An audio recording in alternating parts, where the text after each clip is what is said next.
Hello, hopefully you got on well yesterday. Lovely to see you all again.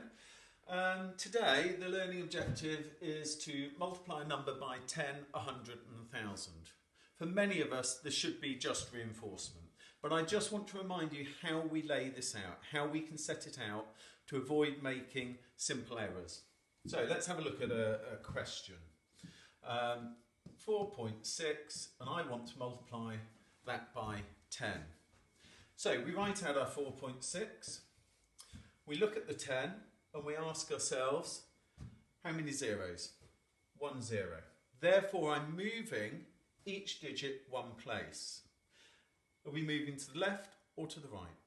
Yes, we're moving to the left because we're multiplying and our number should become a greater value. So I move each digit one place to the left. So the 4 in the ones sits comfortably in the tens, and our 6/10, the 6, comes into the units.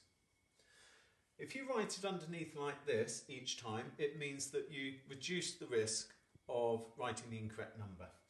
A quick check, I would look at that and go, is that greater than the number I started out with?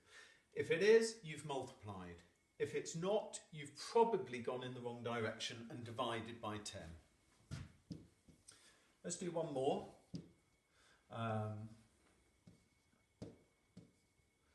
We'll do multiply by 100.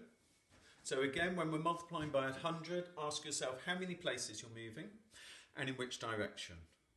To the left, because we want it to be a greater value, and 2 places, 2 zeros, because you're multiplying by 100. So let's write this out. I'm going to move it one place first. So the 3 comes over into the hundreds column, the 6 into the tens, and the 2 into the ones. That's one place. We need to move it another, so the 3 comes into the thousands column, the 6 into the hundreds, the 2 into the tens, and now we've got nothing else to bring along. So we need to make sure, so I don't know why I did that, let's get rid of that. I was just going to show you the decimal points. We've got the decimal points here. We've still got decimal point there. But to make sure this sits comfortably, the 2 in the tens, we have got to put our placeholder in there. So 3,620. Underneath each other, lay it out like that and you won't go wrong. Okay? Definitely worth practice. Okay. Which that is, you'll have top tips underneath. So do look at those, they're underneath the questions. They're not always there, but if there is something important to say, then obviously I will say it. Now you've also, in set B, you've got some multiplications here. And I just want to... Hello again, second part of the lesson today. Mr. Murphy and I have been having fun and games getting our heads around all this, so we've had quite a giggle. Anyway, welcome back. This is the other part of your calculation work. And we are looking at taking a number and multiplying it by a decimal.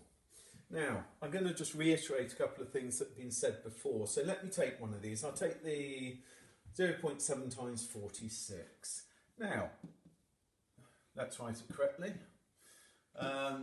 We could